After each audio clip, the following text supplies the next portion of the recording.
Salutare YouTube și bine v-am găsit la primul meu episod de pe acest canal.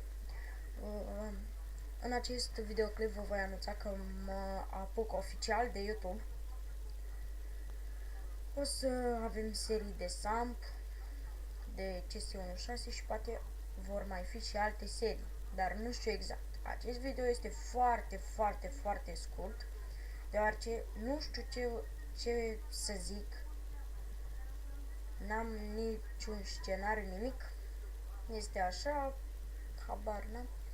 Deci este foarte scurt și să vă anunț că încep serii cu Sam pe și CS16 pe canal.